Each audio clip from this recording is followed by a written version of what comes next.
Good morning. You're listening to Central Wisconsin's 24-hour information station, AM 1320 WFHR. It's time now for the Morning Magazine, brought to you by Comfort Air Heating, Cooling, Plumbing. Now, with the Morning Magazine, here's Carl Hilke. Thank you, Jerry, and good morning, everyone, and welcome to today's show on AM 1320, as well as on the web at WFHR.com. It's time for our monthly visit with Wisconsin Rapids Mayor Zach Vruwink. We also welcome our friends from RCCA Media, and besides listening to the program either live or if you want to listen to a repeat at WFHR.com, you can go to RCCA Media and their website, and you can click on this, rccamedia.org, and click on the icon there on the app, as they like to say, and you can watch this show, or you can catch it on your local cable system. And it is the start of the Hanukkah season, so if you are observing the tradition of Hanukkah, blessed Hanukkah to you and your family. With that, we welcome the mayor of the city of Wisconsin Rapids. And speaking of the holidays, I know you have a special invitation to the residents of the city to join their friends at City Hall this Thursday. That's right. Well, good morning, Carl, and good morning to our listeners. Tomorrow, we're going to offer an invitation for the members of the public to stop down to City Hall between 4:30 and 6:30 p.m. In the City Hall lobby area, where we're going to kind of spread holiday cheer. The open invite, we've invited all of our residents who are serving on boards, commissions, and committees, as well as somewhat of a recognition for their service and an opportunity to interact with those individuals as well. City Hall is decorated. I walked out this morning. It's full of paper ornaments decorated by area students, so it's kind of neat to see that. We're trying something different. This is our first time doing this. We'll have holiday cookies and some holiday refreshments as well. But we invite members of the public. It'd be great to see a good showing for that. Yeah, and if you can, bring a non-perishable food item for the food pantry. Collecting donations for the food pantry, correct. Okay, so consider that an invitation to join your friends and neighbors at City Hall and see how the kids decorated it for the holiday. Something fun. Okay, well, we had Common Council last night. A lot of kind of year-end kind of stuff that you see.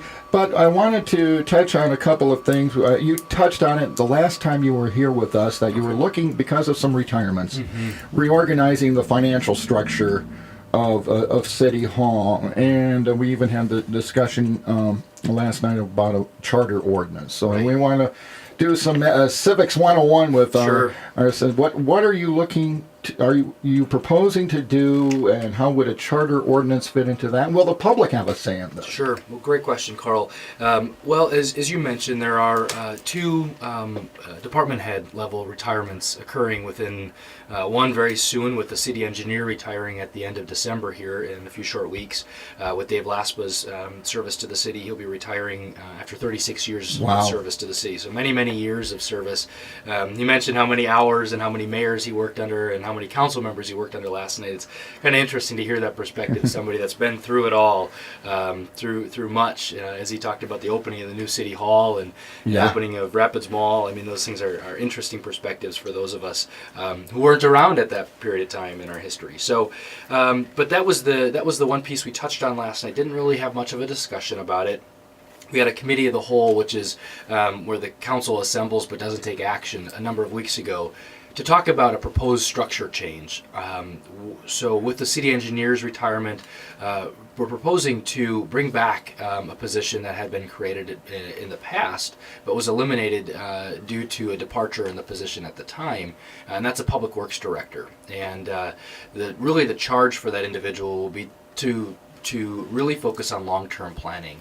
At present, our capital improvements plan is very minimal. It's a year at a time, or we propose it during the budget process, but it isn't 3 or 5 years out. We have an idea of what we're going to reconstruct over a period of time, but we don't really have a sound capital improvements plan, and that's difficult for us as we try to plan, make best use of our resources, financial resources, to keep our roads in a condition that long-term will keep the pace, right, as they deteriorate.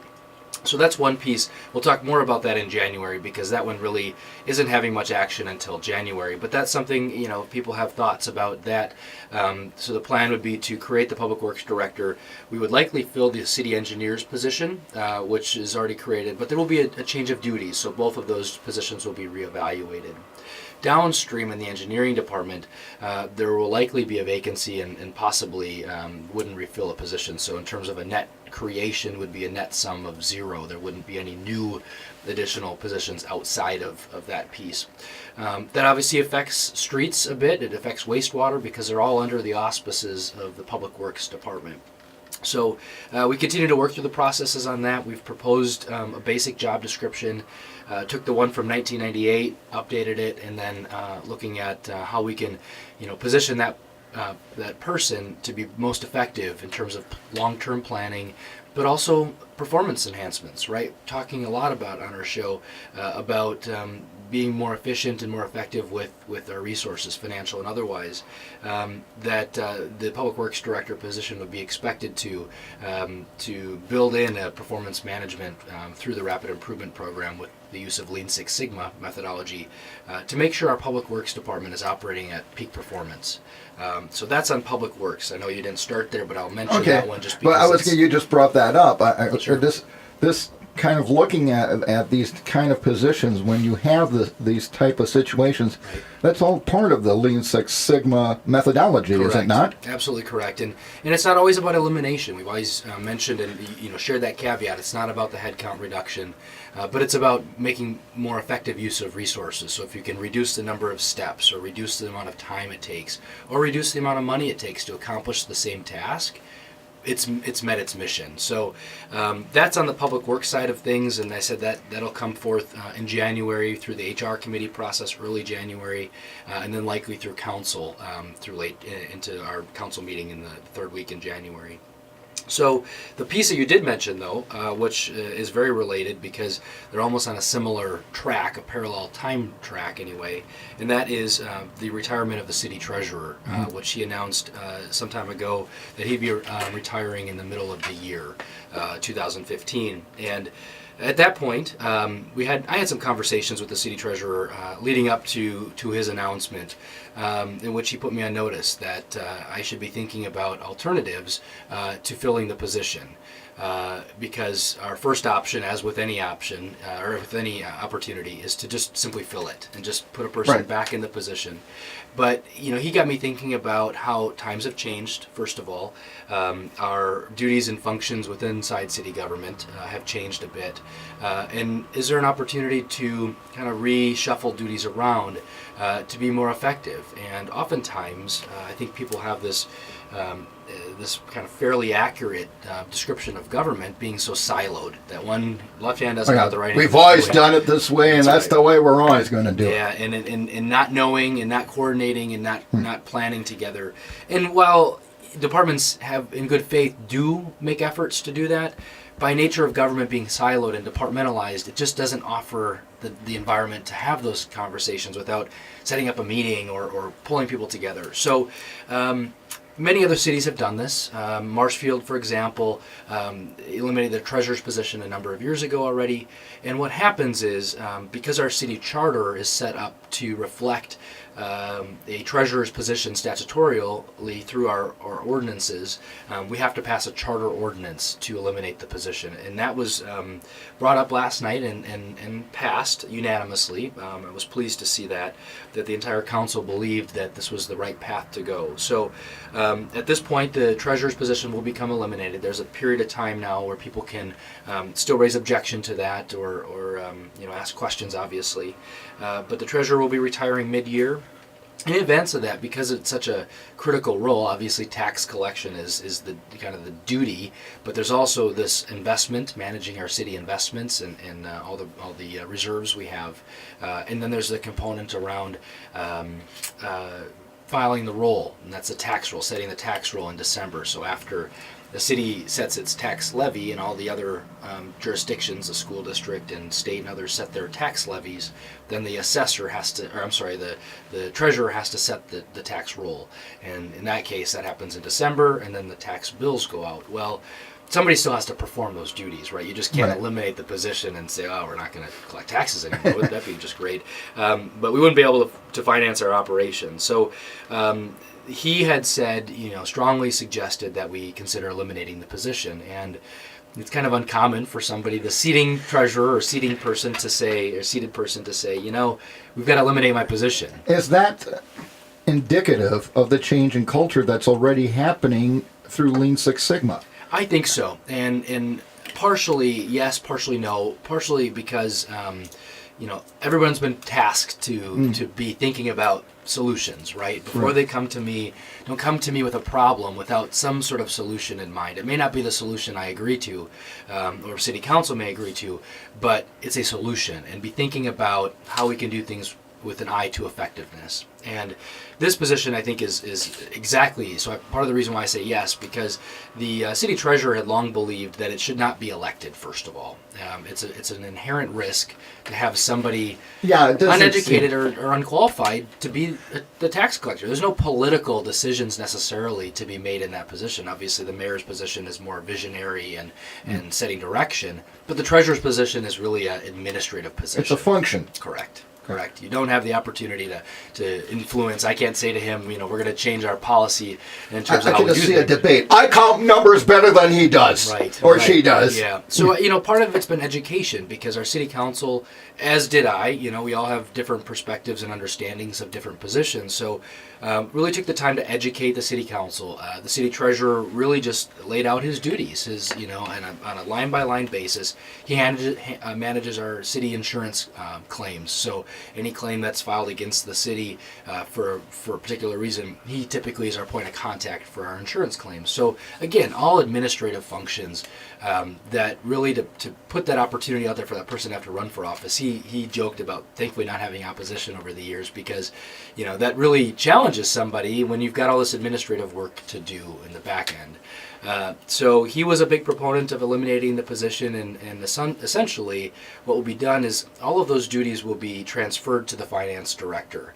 The finance director then will be responsible for delegating any sort of authority that may happen. So we haven't gotten to the final stage of the proposed structure. We wanted to make sure that the council was on board and understood the elimination and why we need to eliminate it.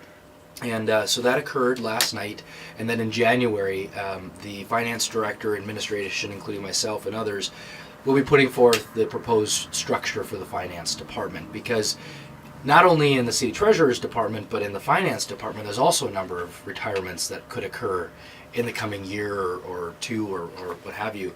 So, kind of to an eye to the future, that we're not just making a decision in a vacuum with the one position that's in front of us, but how would we propose that structure long term that functions like payroll, as they become much more automated over the recent 10 years or so, 10, 15 years, there's probably a lot more efficiency opportunities to be gained there as well.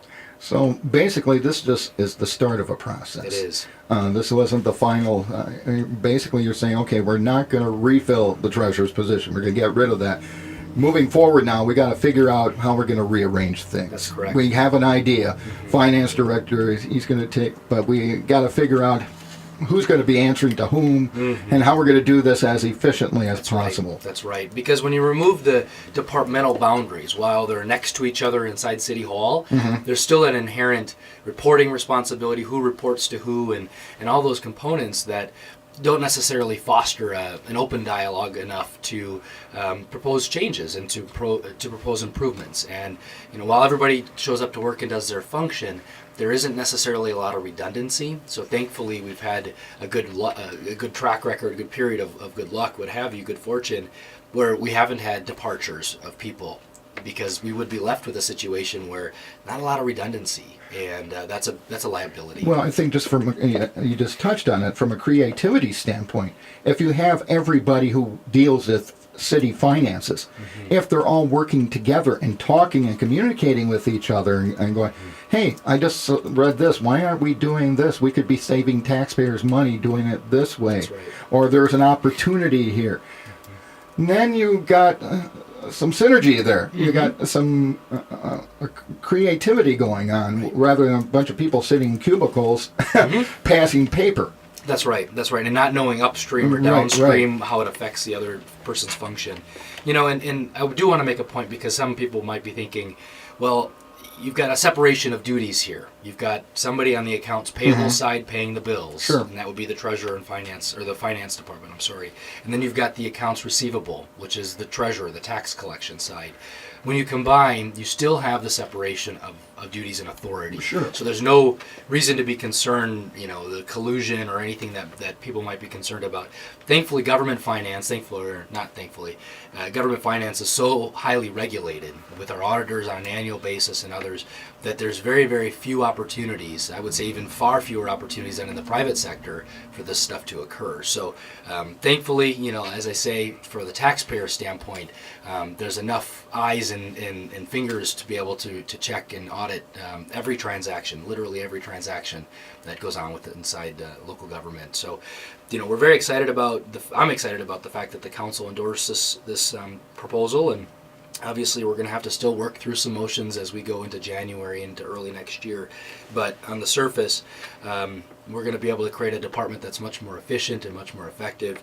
My conversations with my counterpart in Marshfield, and others that worked inside the finance department, it really was a no-brainer for them as well, because again, there's that electoral component. We love to directly elect people. Yeah, we like it. It gives us some power, but sometimes it just doesn't make sense. That's correct. This is a job. Exactly. And will there be a new name for this new department? I'm not sure about that. I think it'll be just because the finance. people might get confused. I mean, Yeah. I'm thinking of the general public. Well, when they go pay their tax bill, where do I go now? Yeah, where's the treasurer's department? Well, they kind of have that challenge today. It's people struggle to sometimes see that they got to go to third floor and others. We actually talked about having a first floor collection point, just in passing, because it's one of those things that we do have a lot of traffic of people paying their tax bills in person, and it's interesting to me because some people would prefer just to make sure that it's just dealt with, auto draft it from my checking account or something. But there's a number of individuals that still want to pay via check or pay via cash at the counter. And vent. Yeah, or vent too. I know, right? And it's funny because our treasurer's department is on third floor. Excuse me. The assessor's department is on second floor. So if you want to vent, you have to really go down to the second floor to do so. The tax collector is simply just collecting the taxes. But if you want to vent this morning, the phone lines are open at 424-2600. How's that for a segue? Or pound 1320 Right. on a U.S. cellular phone. Any topic is, we just ask that you be respectful and try to make your point succinct. We don't want speeches, because I'd like to get as many phone calls in as possible. Let's be fair to everybody. So if you have a question, and there's no such thing as a dumb question here, the mayor will be gladly able to, he'll try to answer it, or if he can't, he'll do the research and get back to you personally. That's right. So, or come back next month and report on. Speaking of which, was there? I don't think we had anything that you were following up on our last show. I think. We've talked a little bit about the Aspirus Riverview transaction. Oh, I was good. Okay. If you want to maybe, I don't know, how long do you have to? No, why don't we do that going into break? That City Council did take some additional action last night. There was some question of whether or not, with the proposed merger or acquisition of Riverview, if Aspirus was still going to proceed with all of their land acquisition over on Peach Street, Peach and 54. Well, they did proceed with all of the purchase of all of the land. In fact, there were 3 small slivers of parcels that were really right-of-way when 54 was put in, so it was excess right-of-way that we have no use for. So that had been sold now to Aspirus at fair market value. There was, like I said, slivers of property, and then there was some annexation that we proposed as well, which was approved last night. Very, again, small parts of land, but that piece had occurred and now is final from the city standpoint of the acquisition of property. So we continue to still work with them as to what their future plans might be. Nothing to report officially on the show as to their plans out on 54. Obviously, the association held their membership vote earlier this week, and that was favorable to proceed with the merger with Aspirus. So I understand that that's still on track for a March 1st time frame. Yeah.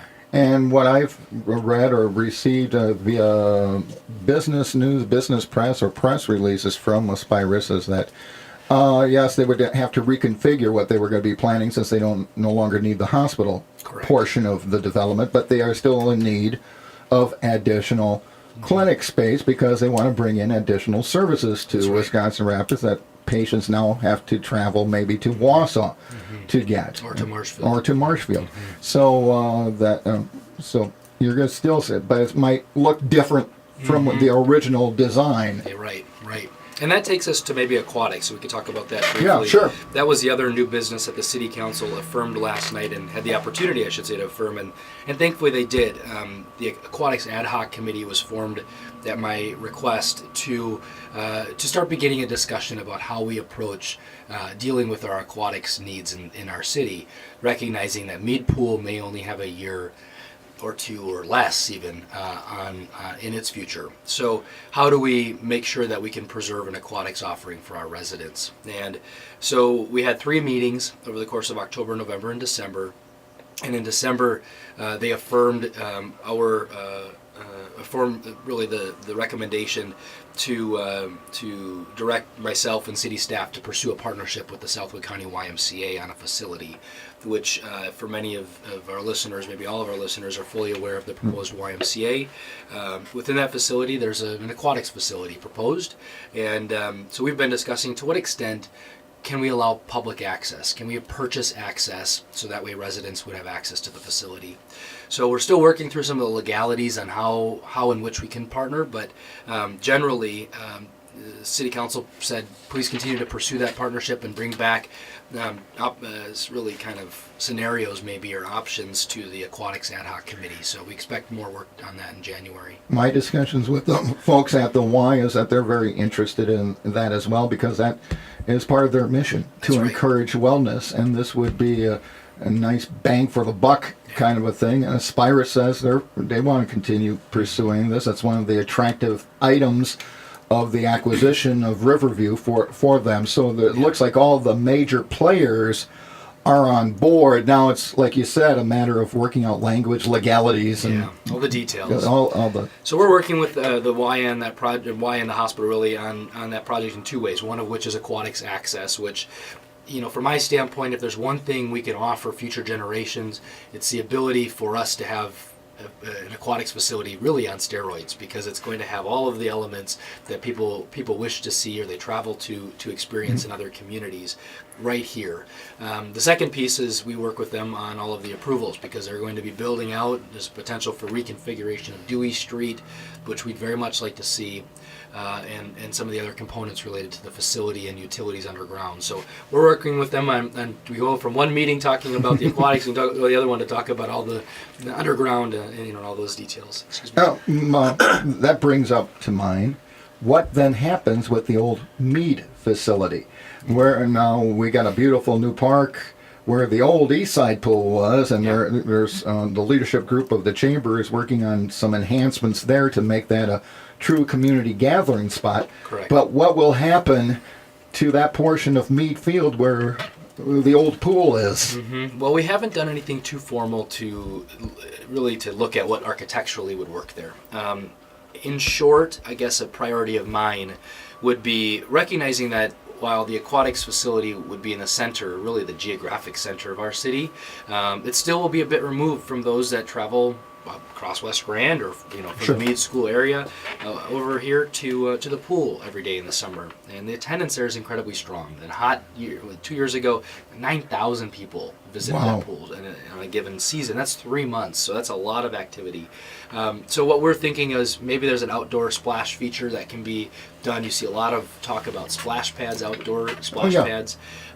So my hope is that we can accommodate some aquatics feature there. It just would not require all the staffing demands that we've got today, all the pool chemicals, all the startup and shutdown costs. Splash facility where the kids could just go get wet and and have fun. Yeah, people can still lay out on the patio wanting to get some sun. They and their kids can still play, but it wouldn't have the limited hours. It's open earlier and closes later in the season. All those things. Okay. Well, you were delayed a little bit by something that I wanted to talk about today, and that is something all of us are dealing with on a regular basis in our community, and that is trains. We'll be talking with Mayor Vruwink about that when the Morning Magazine continues. As always, it's brought to you by Comfort Air. Good morning. It's time for part 2. Once again, here's Carl Hilke. Thanks again, Jerry, and welcome back, everybody, to today's show on AM 1320 and WFHR.com. We also welcome our friends from RCCA Media. You can go to their website and listen and view our program whenever you want. We're also going to be on your favorite cable channel on River Cities Community Access Television. So plenty of ways you can also view this program. But right now we encourage your participation at 424-2600, pound 1320 on a U.S. cellular phone. Okay, Your Honor, you went through the frustrations a lot of us go through coming to the show today. Mm-hmm. The darn train. Mm-hmm. On a recent community update, you talked about train delays in the city. And you've been in contact and been talking with railroad officials. Mm-hmm. What can you tell us? Is there any solution? Sure. Well, as you mentioned, I experience it firsthand, just like everyone else, when we're trying to traverse the city's crossings at times. And unfortunately, it happens in the most inopportune times, whether I know students that are heading to school, whether it's college or middle school or high school, to people coming to your radio show, for example. So I know firsthand it's incredibly frustrating, especially if the train is blocking the tracks or if it's stationary. So here's a couple of things, I guess, that we've begun to do, recognizing that relocating the tracks is a long-term and a very costly solution. While it may be a solution and we're not going to abandon that sort of school of thought, there are some short-term things we must do, and that was really to put pressure on CN. They're obviously the operator of the rail lines here that run through our city. They don't. Other trains run on the lines, but CN obviously is the tracks. So we wanted to, with their operations staff right here. They're right here in town. Their main operations, though, are in Stevens Point for our area, where a lot of their conductors and things are based out. Engineers are based out of. So we had been obviously at the request of many residents who indicated their delay time, right, when they're sitting there and the train is stopped. So what we began doing was collecting data that we wanted to know, which crossings were blocked, what time of day, and how long they were blocked for. Okay. Because that'll allow us to build that strong case to CN that in the course of a week, this many residents were impacted by the delayed access across the tracks. Because unfortunately, when they block these tracks, if they're switching, they're not blocking just one crossing; they're blocking 4 crossings. And so, from a public safety standpoint, to get from one end or one side to the other, while you can go up and way around, sometimes it doesn't work. I tried that today and got blocked at another crossing. So, data collection has been really important, and CN has requested that of us. While their operations staff could have somebody out there, we want to kind of validate that data for them to say this is when the blockages were occurring. And for them and to us, a train that's not moving is not good business for them, because they need to get product and freight from point A to point B or maybe to point C. So if that train is sitting for long durations of time, that time is money to them. So they're of the same sort of, working under the same impression that we are, that they want to get the tracks cleared or the crossings cleared so that way folks can get across. And I've stressed to them that while they look at infrastructure and look at kind of the investment of moving commerce, well, we've got human resources that need to get to shift changes at the paper mills. We've got people that need to get to school, and then every other sort of the big concern a lot of people have had is, you have fire stations on opposite ends of the city. Right. And what if you need to get an ambulance on this side of the city to Riverview, and they got a train blockage, and you got a heart attack victim? Right. Time is of the essence. And, we've asked for from the fire department, they have a log because they've got a software that manages all their calls and dispatches, that we're going to be compiling as well as part of this data. Because as they get dispatched, what's the time it takes to get on site and then get to transport to wherever they're going, if it's a hospital or if they're not having to transport somebody. But that information will be very critical because CN, again, needs to have this information. So we've talked to the highest of high people within CN government affairs in Washington, D.C. about about the issue. Right before Thanksgiving, in fact, is when I had that conversation with him. And so he informed me that he's elevated all of our concerns to the operations staff, and he too is expecting response, because not only does he have a relationship to maintain with us and other cities and towns and villages that have had these problems, but because they're operationally, they can't afford to bear a lot of these things. But he did inform me a couple of reasons why this is occurring just off the top of his head, as he's done some basic analysis, one of which is they're having a shortage of trained conductors or engineers. That if you look at CN's website and Stevens Point alone, the number of job openings that exist there. So what they're doing is they're having to ship these guys in and gals in from every part of the country to move these trains, right? So they're longer trains, they're more frequent trains, and so it's resulting in a lot more switching activity and that forward-backward movement that is so frustrating when you're sitting at the crossing. Okay. And then with the frac sand industry here and the need for frac sand, there's been a lot of transport of that. Right. There's been transport of oil from,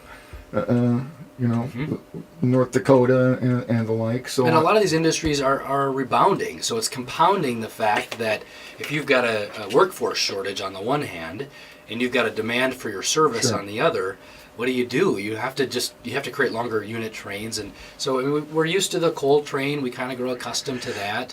But when you compound it with the increased amount of grain, and then you talk frac sand and others that are compounding the issue, it just doesn't get any better. Now, I'm old enough to remember when those tracks were improved so that the coal train could get through town faster. Uh-huh. And I remember back in the old days, you would hear it on the old police scanners.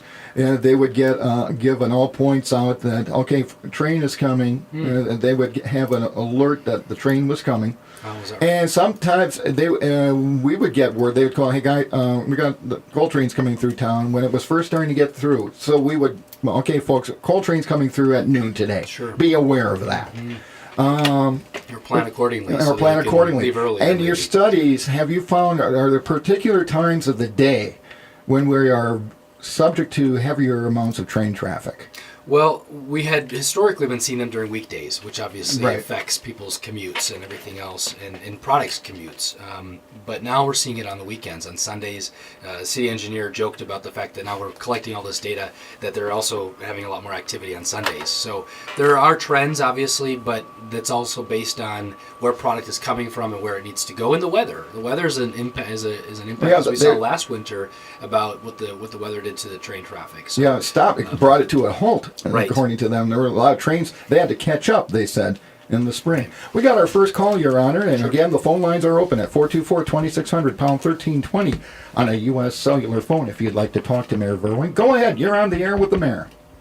Hi, good morning. I'm calling to see if there is going to be any more plans for improving the zoo in the near future at all. the question about the zoo? Yes. Sure. Okay. Thanks for the call. At this point, the Park and Rec Commission has been rotating its locations for their meetings. We've started off at Robinson Park, had a meeting at the Mead Pool. So the plan is to continue that process. We have not met at the zoo, but there are plans to improve the zoo's parking lot here in the spring. That's obviously a concern because if you go out there during a wet summer day after it's rained, it's difficult to kind of get parked and get to the zoo. There are some concerns, though, in order for enhancements to occur in the frame of having more animals, and that is we need to build a second fence around the zoo. And the current fence is in kind of substandard conditions. I'm sorry. Go ahead. Could you repeat that again? Oh, the last part. Oh, sure. No, just talking about the fence around the zoo. There needs to be a second fence for additional animals to be brought on site. But as far as enlarging or increasing the size of the zoo, there hasn't been any plans or talk about that. It's about additional installments or correct. any installations. Nothing Right. new happening. Okay. Right. I do have one more question to ask Sure. you, if you have time. Yeah, I'm please. also thinking about the beautification of the city and of course, bringing more people into the city for the business. And I commend you on getting the industrial park going on the line towards Plova. It's looking great. Thank you. of course, the planters that we put in, or that you put in, I should say, that the city put in, those are a great addition as well. I just think it's kind of short as far as the terms. I know there's probably a plan to keep adding those. Have you ever thought, or has anyone brought up the fact of the Riverview Expressway being that middle median strip being landscaped, and maybe have some type of competition with other landscaping companies to do sections installments to incorporate the local landscapers, and also to have similar landscaping done on the median of the Riverview Expressway? That, just as you saw in Plover, it's such an incredible, impressive entry when you come in off of the highway and you see all the beautiful colors, and it's just such an impressive thing. And I'd like to see that as a citizen here, to see more improvement of that median strip on the Riverview Expressway as you come in 54. That's also something to think about. That's a great suggestion, and I appreciate the comments about affirming kind of the beautification committee's efforts to bring these things. And on the surface, the one project that is planned, in fact, we just saw the drawings from a landscaper that is taking on the project, and that is all the city entrance signs. We've got a lot of stick signs, they're called, which are those 4x4 Wisconsin Rapids signs with the population. So all of the entrances are planned for kind of really a dramatic, colorful display, a very large display, because if you're traveling on 54, for example, you're traveling at a higher rate of speed than you're able to see them necessarily if you're on a 25 mile an hour zone. But in terms of the expressway, I'll pass that information along. I know we've finished rounding out the additional tree plant this year. I'm not sure if you saw that, where a lot of the trees had been taken out by traffic accidents and others. But I know there's very strong interest in median kind of enhancements, similar to Plover. They had some challenges in Plover, but we're learning from what they've done and what they've realized is probably most realistic.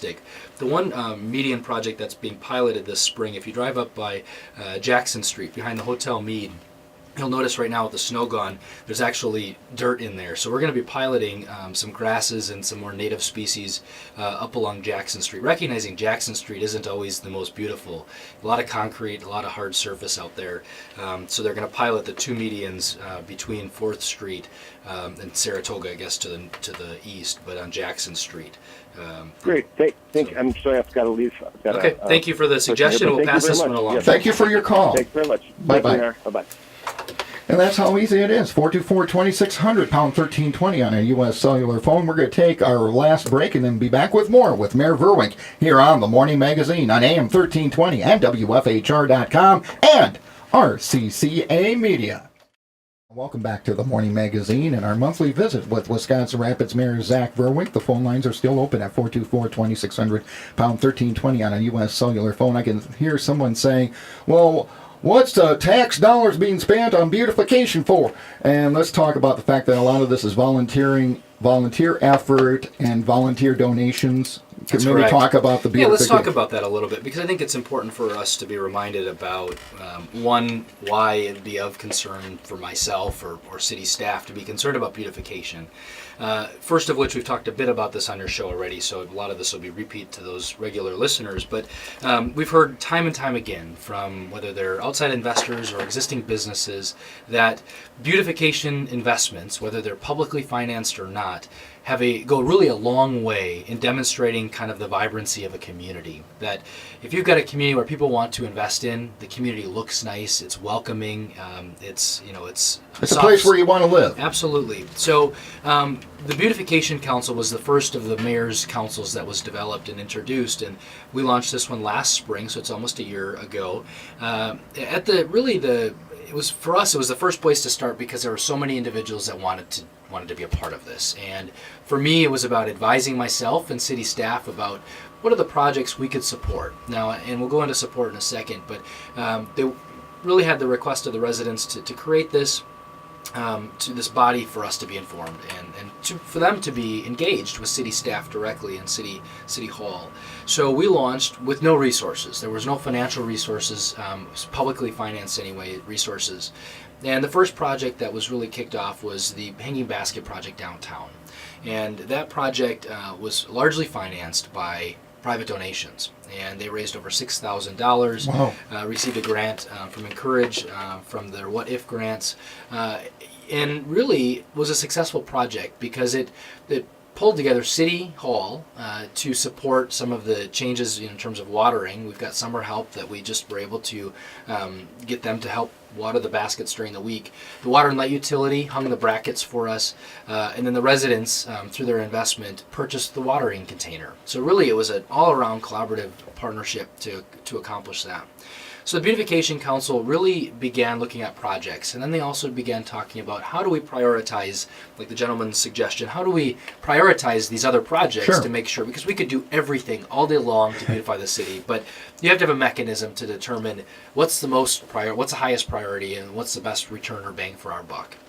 So at this point, then CN, we talked about CN just in the railroad issue, but CN provided a $25,000 grant to the city without any matching dollars for us to further extend our tree planting and our other beautification efforts. And actually, very little of that has been spent. So good news on that front, that as we move into 2015, you'll see a lot more projects that will be financed through CN and really long-term projects. So at this point, we've got limited dollars. The goal of the committee was to really leverage city resources, and there might be staff resources, the carrying cost of crews that we've got that can assist with for example, ripping the asphalt out of medians so they can be replanted with greenery or shrubbery. So that project that's been going on. I mentioned the entrance signs project, the hanging basket project is going to be expanding. I know Sue Wesley is accepting donations as she was last year for the hanging basket project. We invited the proposals from local vendors on their hanging baskets to supply the baskets, and unfortunately many of them couldn't do the scale, the number of them, but we're working with them on other planters to invite and to involve the local growers in the community to supply the plants and other things that we want to put in. Okay, so this is a way of leveraging private donations and community involvement. People who said we want to help. You have the Master Gardener group in the area. I'm sure they've probably been involved. That's right. And yeah, some people have multiple feet in both groups. There's the Evening Garden Club. Mm-hmm. There's the as you just mentioned, the Master Gardeners program, the morning, the zoo growers. If you've Right. been out to the zoo, it's a beautiful, beautiful display. They spend a lot of time on that. But we're trying to figure out what are the other elements. So the city joined with America in Bloom, which is a national organization, to bring judges to town. One of which, if you've heard of Longwood Gardens out in Philadelphia, really a massive garden. He was one of our judges this year, and they provided us with a 20-page report of what did they say? Of suggestions. My gosh, I mean, we could have a whole radio show on everything they suggested. Well, maybe come the spring we can get maybe some of the Bring that players back. involved That'd here. be great. That'd be great. Some of the committee members to come on the show, especially because they're going to be raising some funds. But a lot of suggestions about, the beautification committee really was pointed in the right direction, but it helped us to kind of refocus and redouble our efforts around what might be the highest priority for visitors, because obviously we live here and there are things we'd like to see, but maybe there's things that the visitors would like to see too. Yeah, because they come in with the perspective, well, when we came into town here, there was nothing here, but there's a lot of nice stuff here. Mm-hmm. You should be maybe putting some stuff at this entrance. Right.